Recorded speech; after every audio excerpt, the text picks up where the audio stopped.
की पहली सूची आ चुकी है और कांग्रेस ने 32 उम्मीदवारों का ऐलान किया कि अपनी पहली सूची में गढ़ी सांपला से भूपेंद्र सिंह हुड्डा को टिकट दिया गया है। जिंद तुलाना से विनेश फोगाट उम्मीदवार बनाई गई हैं और साथ ही पहली लिस्ट में 28 मौजूदा विधायकों को टिकट दिया गया है। लगातार तमाम बैठकों मंथनों के बाद पहली लिस्ट कांग्रेस पार्टी की आई, जिसमें 32 उम्मीदवारों का ऐलान किया गया। गढ़ी सांपला की सीट जहां से भूपेंद्र सिंह हुड्डा को टिकट दिया गया है, जुलाना सीट से विनेश फोगाट को मैदान में उतारा गया है और साथ ही पहली लिस्ट जो है उसमें 28 मौजूदा विधायकों को टिकट मिला है। और जैनेंद्र कुमार इसी पर आपको विस्तार से और जानकारी देंगे। जैनेंद्र, तमाम बैठक मंथन उसके बाद ये 32 उम्मीदवारों की पहली सूची आ गई कांग्रेस पार्टी की। इस पहली सूची में किन किन बातों का ख्याल रखा गया है, कौन कौन से प्रमुख नाम है विनेश फोगाट के साथ साथ, सारी जानकारी दीजिए जैनेंद्र। बिल्कुल, सबसे पहले तो 31 उम्मीदवारों की सूची आई थी और उसमें एक सिटिंग विधायक का नाम नहीं था। बाद में कुछ देर बाद कांग्रेस ने एक उम्मीदवार की दूसरी सूची जारी की और कुल 32 उम्मीदवारों का ऐलान कल किया। इन 32 उम्मीदवारों में 28 वो उम्मीदवार हैं जो मौजूदा विधायक हैं पार्टी के। पिछली बार यानी 2019 में कांग्रेस ने हरियाणा में 31 सीटें जीती थी, उसमें से 2 विधायक कांग्रेस के जो हैं वो अलग अलग समय में बगावत करके अब बीजेपी में जा चुके हैं, कुलदीप बिश्नोई और किरण चौधरी। जो 29 विधायक बचे उनमें एक विधायक वरुण जो है वो अब सांसद हो गए हैं अंबाला से, तो 28 विधायक कांग्रेस के पास हैं और उनमें से सभी 28 को एक बार फिर से उतारा गया है। इसके अलावा 2 विधायक का, एक निर्दलीय और एक जेजेपी के विधायक। शाहबाद सीट है, उस सीट पर जेजेपी के जो विधायक थे वो पिछले दिनों में कांग्रेस में शामिल हुए थे। कांग्रेस ने जो दूसरे निर्दलीय और जेजेपी से शामिल हुए विधायक को भी अपनी पहली लिस्ट में टिकट दिया है। और इसके अलावा 2 और चेहरे हैं, एक विनेश फोगाट जिनकी कल ज्वाइनिंग हुई, वो जुलाना सीट से चुनाव लड़ेंगी, वो नया चेहरा है, बड़ा चेहरा है। और इसके अलावा होडल सीट, वहां से हरियाणा कांग्रेस के प्रदेश अध्यक्ष उदय भान को टिकट दिया गया है। उदय भान फिलहाल वहां से विधायक नहीं है, लेकिन वो उनकी परंपरागत सीट है, प्रदेश अध्यक्ष है, उनका नाम भी पहली लिस्ट में है। तो पहली लिस्ट में पुराने और भरोसेमंद चेहरे और वो चेहरे जिन पर कोई विवाद नहीं है। कांग्रेस में एक परंपरा रही है ज्यादातर विधायकों को रिपीट करने की, हरियाणा में तो 100% विधायकों को रिपीट किया गया है और जो बाहर से आए हैं दूसरी पार्टियों से उन्हें भी रिपीट किया गया है। तो पहले लिस्ट का लेखा जोखा यही है। जातीय समीकरणों को भी साधने की कोशिश की गई है। तकरीबन 9 के करीब में अनुसूचित जाति के उम्मीदवार हैं, तकरीबन 9 जाट उम्मीदवार हैं, इसमें 2 ब्राह्मण हैं, एक पंजाबी, इसके अलावा एक सिख उम्मीदवार है। तो जातीय समीकरणों को भी साधने की कोशिश की गई है और असली हालांकि इंतजार जो बाकी की जो सूची है, नाम जो बचे हुए हर एक फैक्टर का ख्याल रखा गया। सोशल इंजीनियरिंग भी साफ तौर से नजर आ रही है, उसका भी पूरा ही ख्याल रखा गया। आप रहे मेरे साथ। इसी बीच एक और बड़ी खबर है, कांग्रेस की लिस्ट पर बीजेपी का तंज। मंथन पर मंथन के बाद सिर्फ 31 नाम का ऐलान किया कांग्रेस पार्टी ने। यह बीजेपी का तंज है कांग्रेस पार्टी को लेकर और उनकी पहली सूची को लेकर। कांग्रेस में टूट का भय, बीजेपी ने यह कहा कांग्रेस को उम्मीदवार नहीं मिल रहे, हुड्डा, सैलजा और सुरजेवाला में सहमति नहीं, ये बीजेपी ने तंज कसा है। जो पहली सूची आई कांग्रेस पार्टी की, उस पर भारतीय जनता पार्टी का ही तंज है। पहले सूची में 31 नाम थे, बाद में एक नाम को और जोड़ दिया गया, कुल उम्मीदवारों की संख्या 32 और इस पर बीजेपी का तंज है और कहा कि कांग्रेस पार्टी में टूट का भय बना हुआ है। और इसी बीच एक और बड़ी खबर है, हरियाणा में आप और कांग्रेस गठबंधन से जुड़ी बड़ी जानकारी आपको हम दे दें। गठबंधन की बातचीत टूटने की कगार पर है, सूत्र ये जानकारी इस वक्त दे रहे हैं। आप और कांग्रेस में सीटों पर सहमति नहीं बन पा रही है, सूत्रों के हवाले से ये बड़ी खबर। 50 सीटों पर अब चुनाव लड़ने की तैयारी में है आम आदमी पार्टी। कल अब ये जानकारी सामने आ रही है कि आ सकती है आपकी पहली सूची। तो गठबंधन को लेकर लगातार बातचीत, लेकिन अब यह कहा जा रहा है सूत्रों के हवाले से कि टूटने की कगार पर है दोनों के बीच में जो बातचीत चल रही है गठबंधन की। और अब तो खबर यह कि आप और कांग्रेस में सीटों को लेकर सहमति नहीं बन रही है। 50 सीटों पर चुनाव लड़ने की तैयारी कर रही है आम आदमी पार्टी और कल जो है वो पहली लिस्ट आ सकती है आम आदमी पार्टी की हरियाणा चुनाव को लेकर। यह कहा जा रहा है सीटों को लेकर लगातार मंथन भी किया गया, बैठकें भी हुई हैं, कई स्तर की वार्ता हुई है, लेकिन उसके बावजूद अब ये सूत्रों के हवाले से बड़ी खबर है कि गठबंधन की स्थिति जो है वो टूटने के कगार पर है। बातचीत कल आगे बढ़ेगी, वो मुझको नहीं पता है, वो क्या करना चाहते हैं वो ही बता सकते हैं। अभी नेगोशिएशन चल रहा है, देखो क्या होता है। चल रही है, हम होपफुल हैं, हमें उम्मीद है कि ज़रूर देश हित में, राष्ट्र हित में, हरियाणा के हित में गठबंधन होगा। हम हर संभव प्रयास उस दिशा में कर रहे हैं। Thank you. भाई चर्चाएं चल रही हैं, अब इस पे बॉल बाय बॉल कमेंट्री नहीं हो सकती है, बट उम्मीद है, उम्मीद कायम है। Thank you. तो सूत्र ये बता रहे हैं कि गठबंधन अब नहीं हो सकती है। गठबंधन को लेकर संशय जो की स्थिति बनी हुई थी उस पर यह कहा जा रहा है कि बेनतीजा बातचीत रही है, सीटों को लेकर सहमति नहीं बन रही है। इसी पर दीपक रावत मेरे साथ जुड़े हुए हैं। मेरे साथ दीपक, क्या इनसाइड स्टोरी है, क्या जानकारी मिल रही है? सीटों को लेकर बात नहीं बन पा रही आप और कांग्रेस के बीच में? 10 सीटों की कम से कम मांग कर रही थी। 10 के बाद कांग्रेस ने कहा कि ये बहुत ज्यादा सीटें हैं, इतनी नहीं दे सकते हैं।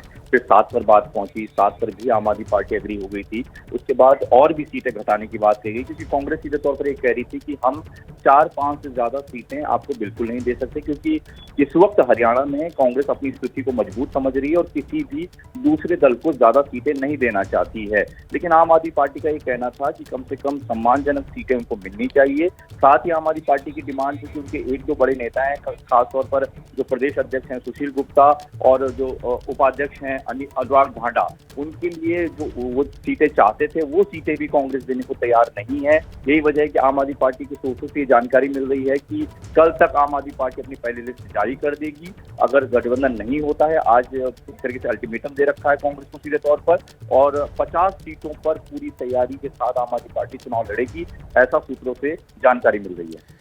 ठीक है, 50 सीटों पर आम आदमी पार्टी चुनाव लड़ेगी, इसकी तैयारी आप कर रही है। कल पहली सूची आ सकती है कांग्रेस पार्टी की। शुक्रिया आपका दीपक इस अहम जानकारी के लिए।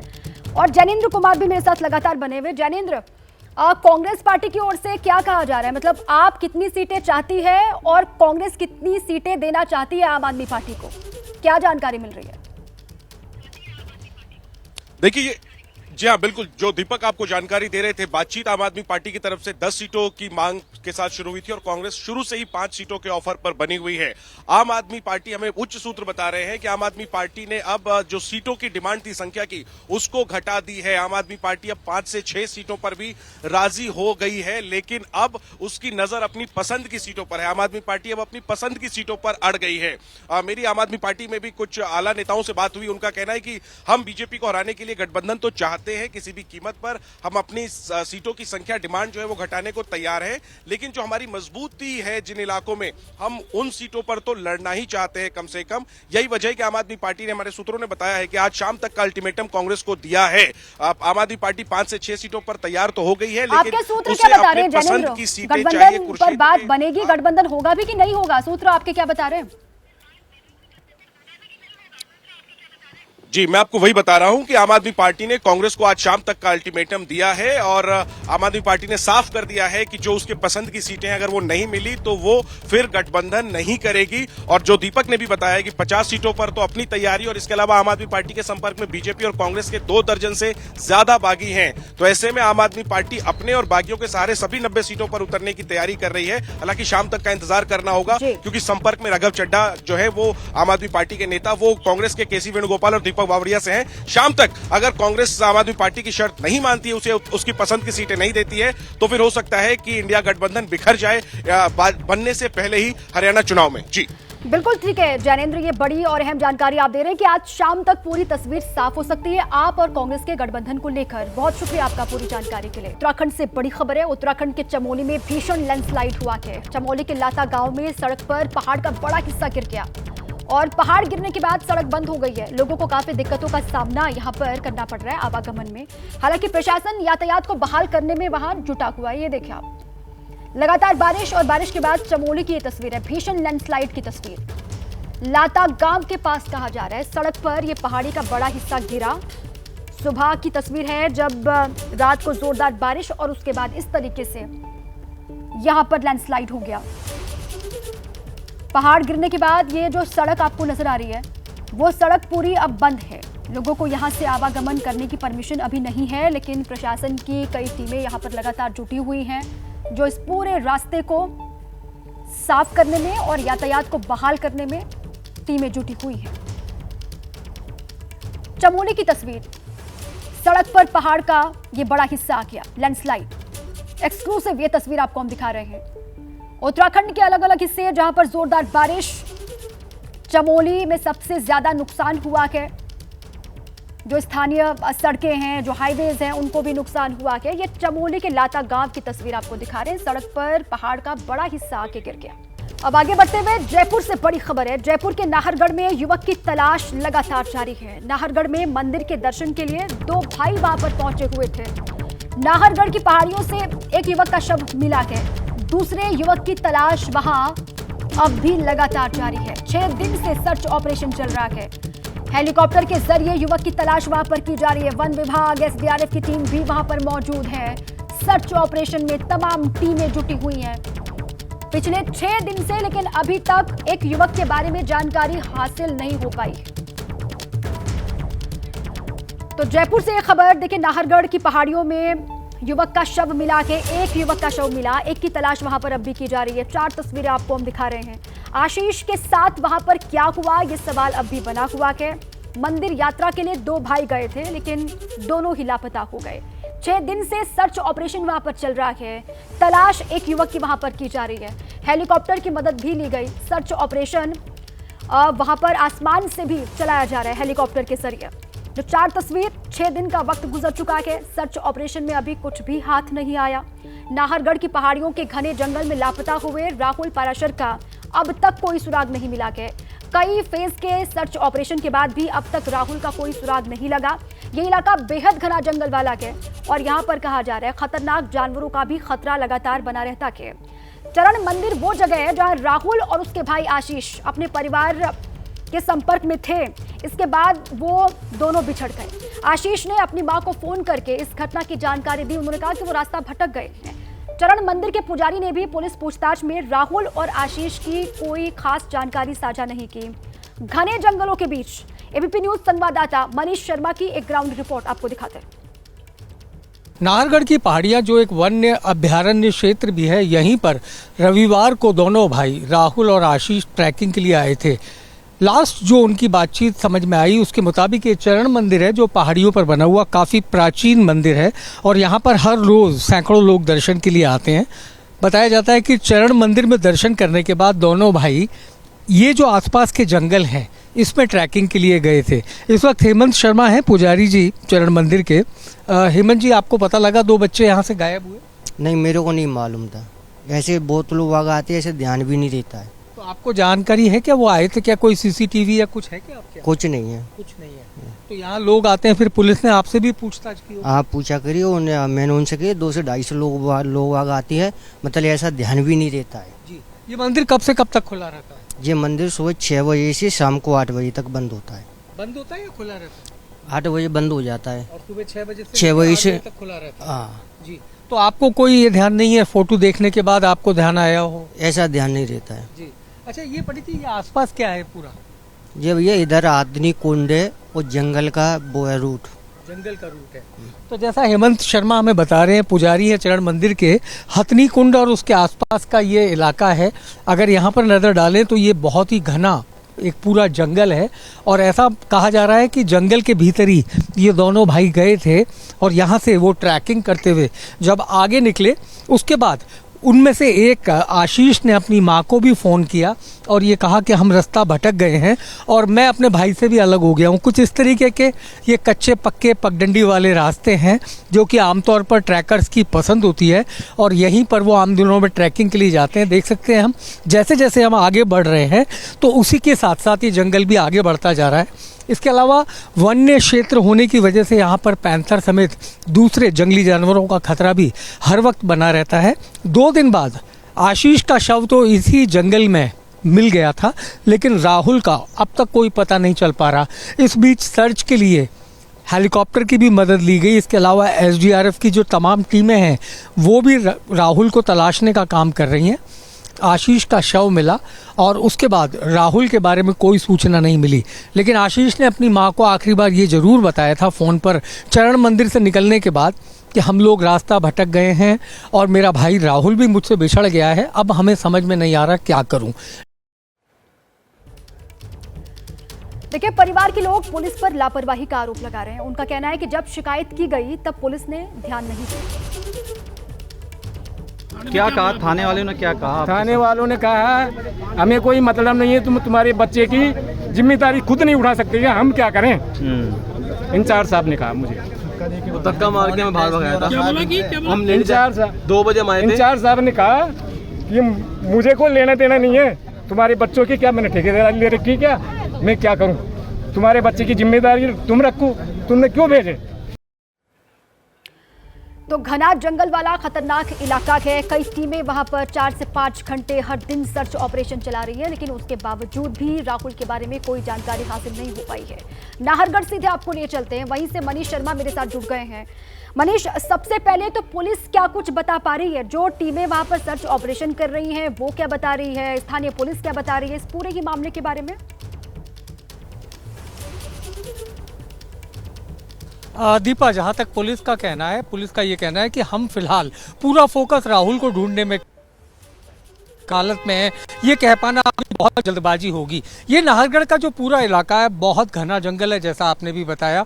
और आज जब ये सर्च ऑपरेशन शुरू हुआ तो खुद जो पुलिस उपायुक्त राशि डोगरा, जो स्पेशल इन्वेस्टिगेशन टीम की इंचार्ज बनाई गई है, वो खुद भी जंगल में उतरी हैं एसडीआरएफ की टीमों के साथ, पुलिस के जवानों के साथ घने जंगलों में। हालांकि बीच बीच में सुबह से जो बारिश हो रही है वो एक बाधा बनती है, लेकिन खुद पुलिस उपायुक्त राशि डोगरा इस वक्त जंगल में है। और कुछ देर बाद हम कोशिश करेंगे कि राशि डोगरा के इस सर्च ऑपरेशन में उनके साथ हों, लेकिन लगातार होने वाली बारिश और ये पथरीला और फिसलने वाला रास्ता जो है एक बहुत बड़ी बाधा बना हुआ है।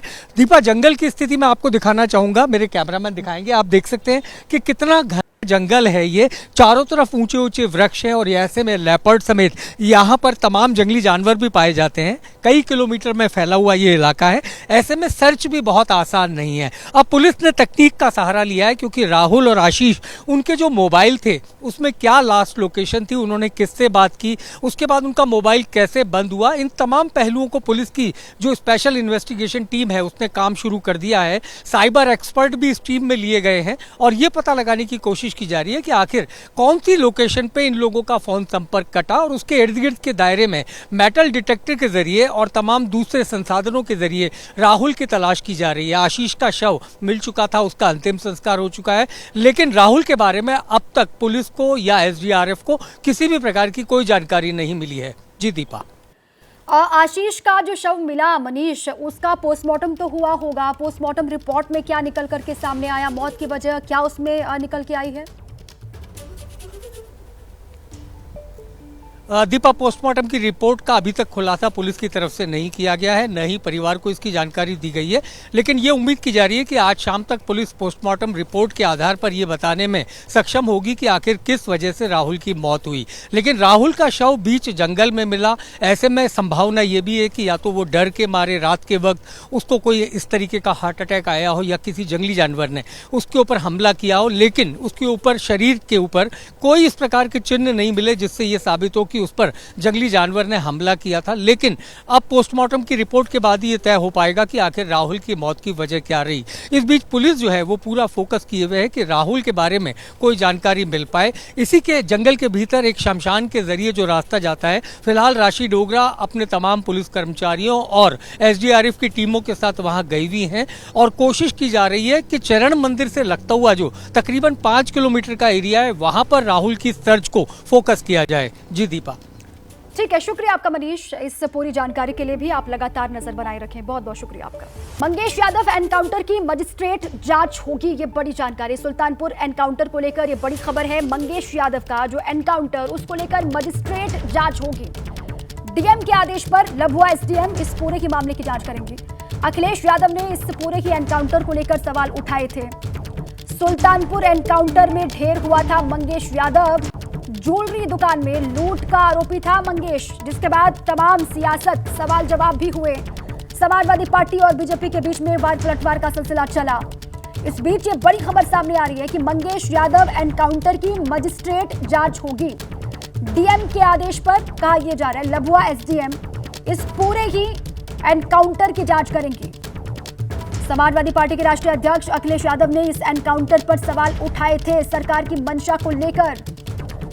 यूपी की बीजेपी सरकार को घेरा था, जिसके बाद अब यह बड़ी खबर सामने आ रही है कि डीएम के आदेश पर अब मजिस्ट्रेट जांच होगी इस पूरे ही मामले की। सुल्तानपुर एनकाउंटर में मंगेश यादव ढेर हुआ था और यह कहा गया समाजवादी पार्टी की ओर से मुख्य विपक्षी दल उत्तर प्रदेश, ये कहा गया कि जाति को देख करके जान ली गई और इसलिए सरकार की मंशा पर सवाल खड़े होते हैं। लगातार सियासत अब भी जारी है इस पूरे के मामले को लेकर और इस बीच जानकारी ये आ रही है कि इस एनकाउंटर की मजिस्ट्रेट जांच होगी। सवाल यह है कि लुटेरों से लूट का माल किसने लूट लिया। अखिलेश यादव का एक्स पर पोस्ट, जब सब पकड़े गए तो फिर सोना किसके खजाने में जाकर जमा हो गया जो वहां पर लूट की वारदात हुई थी। कहीं ऐसा तो नहीं कि जो लुटेरे बनकर गए वो किसी के प्रतिनिधि थे, यह अखिलेश यादव कह रहे हैं। सवाल गंभीर है।